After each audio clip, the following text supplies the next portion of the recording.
보통은 이제 난소암의 종류가 여러 가지가 있는데 가장 흔한 90% 이상 되는 게 상피성 난소암. 상피, 겉껍데기에 혹이 생기는 거예요, 암이. 겉껍데기에 혹이 생기니까 조금만 생기면 복강 내로 전이가 돼요. 그냥 편안해요. 조용해요. 아무것도 없이 그냥 지내다가 배가 좀 나와요. 어느 순간. 나올 수도 있지. 지금 배 나왔다고 병원 가세요? 그런 식이 되니까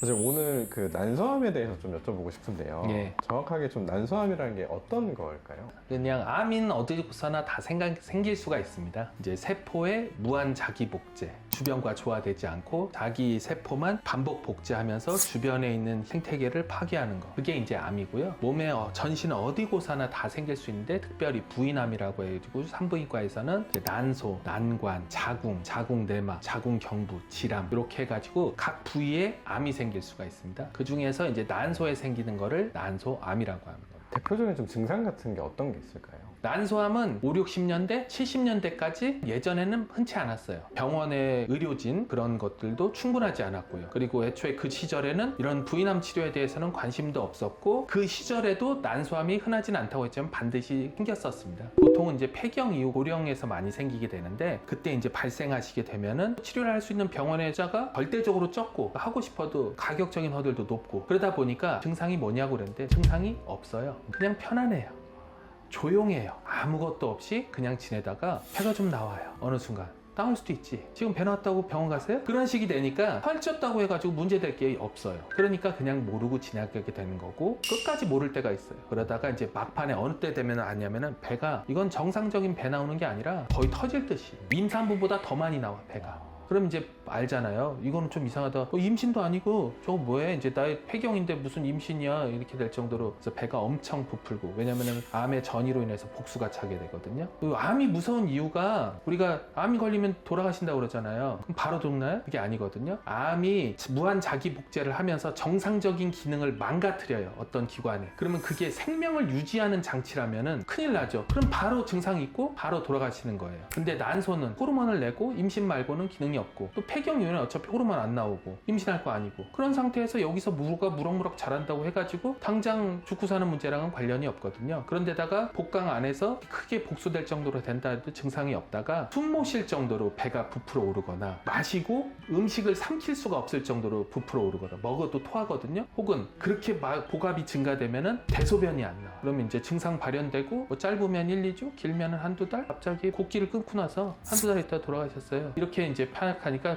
난소암인지도 모른 채 돌아가셨죠. 그렇기 때문에 아프지는 않은 상태에서 돌아가시게 되니까 옛날에는 축복이었다는 거고요. 현재는 저주죠. 내가 건강에 대해서 관심이 있어. 의료 수준도 높아지고 큰 외상이 없다면 이제 다들 오래 사시는 거잖아요. 그러면은 이제 난소암에 대해서 관심이 있고 치료를 하고 예방하면 참 좋겠는데 안타깝게도 난소암에 대해서는 선별 검사가 아직까지는 없습니다. 선별 검사라는 게 정확하게 어떤 이 검사만 하면은 오늘 난소암이 없다라는 걸 확인해요. 그런 선별 검사. 우리 암 검진하라고 그러잖아요. 암 검진하세요. 건강 검진하세요. 라고 하는데 아직까지는 안타깝게도 공식적인 난소암에 대한 선별 검사가 없어요. 이것만 하고 오늘 정상이라고 하면은 6개월 뒤에 난소암이 아니라는 거를 갖다가 담보할 수 있어야 되는데 그런 게 없다 이거예요. 그리고 증상이 없기 때문에 이제 의심해야 되는 거고 그렇기 때문에 최대한 해볼 수 있는 거는 1년에 한 번씩 증상이 없어도 임신, 출산, 육아, 폐경 상관없이 해마다 초음파를 주기적으로 해야 되는 거예요. 그럼 초음파를 하면 뭐가 달라지느냐? 초음파 했을 때 난소에 비정상적인 종물이 있으면 이제 난소암을 의심하는 거. 미리미리 관리하고 싶어요 라고 하더라도 그걸 미리 막을 수 있는 방법이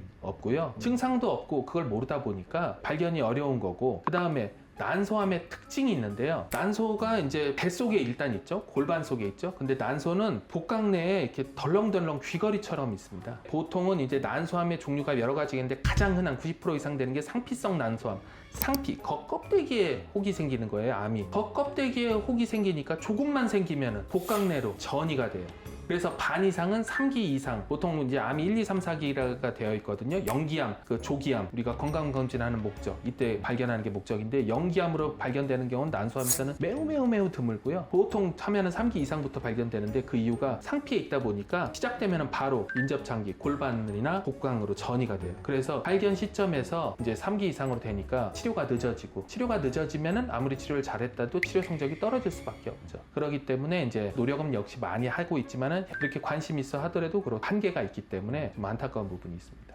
난소암이 생겼다 이러면은 어쨌든 임신에는 엄청 산부인과 부인암의 특징은 기본적으로 이제 어느 부위에 암이 생겼든 간단히 표현하면은 자궁 뛰고 난소 뛰는 게 원칙이에요. 자궁 뛰면 아기집이 없으니까 임신을 못 하죠. 폐경 이후에 많이 생기고 아니면은 이제 분만 이후에 생기기 때문에 사실은 임신에 대해서 고민할 건 없습니다. 표준 치료를 잘 받아서 배발 없이 치료를 잘 하느냐가 목적이고요. 젊은 사람은 그러면 안 생기냐? 그렇진 않아요. 환경험이랑 상관없이 일찍 시기에도 생길 수가 있어요. 이제 그런 분들에 있어서 아주 제한적으로 된 초기일 때 한해서 생식 기능을 보존한 채 수술을 할 수가 있죠. 보통 양쪽에 다 생기나요? 보통은 한쪽에서 생기고 반대쪽으로 전이가 될 수가 있죠. 유방암도 똑같아요. 네, 여기가 해서 이쪽으로 전이 갈 수가 있고요. 여기 했는데 여기에 별도로 또 생길 수가 있고. 그래서 보통의 경우는 난소암은 임신 고민이 없으면 다 뛰니까 고민할 게 없는데 임신을 위해 가지고 한쪽 난소는 캔데는 절제를 하고 반대쪽은 살려서 했는데 여기에 이제 불행히도 기본 여기서 생겼던 똑같은 숙주의 세포주가 전이 돼서 재발할 수도 있고 혹은 그거랑 전혀 상관없는 다른 종류의 세포주로 여기서 원발암이 또 생길 수는 있죠. 별별 일이 다 생기거든요. 걸리면 임신이 힘들어지는. 임신이 문제가 아니라 개체의 생존이 문제인데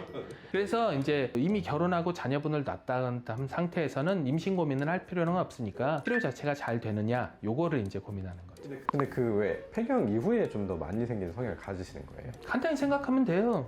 건강이 틀리죠. 그 중에 하나가 이 세포들은 턴오버가 되잖아요. 우리 세포는 턴오버가 돼요. 그러면 그때의 세포와 지금은 다른 건데 그때 이제 계속 턴오버가 될 때 DNA에서 문제가 없이 같은 기능을 반복해야 되는데 기본적으로 나이가 들면은 그 기능에서 무슨 문제가 생길 수가 있고 암 억제 유전자라든지 혹은 종양 유전자 자체가 발현을 하게 되면은 비정상 세포가 발현을 하게 되고 그게 컨트롤이 안 되면은 암이 생기는데 아무래도 나이가 들면은 좀 생길 확률이 상대적으로 높죠. 젊어서 건강하셔야죠. 젊어서 아기 낳고 젊어서 즐겁게 생활하시다가 이제 나이 들어서 건강에 대해서 좀 더 관심을 가지고 관리를 하시면은 충분히 예방할 수 있습니다.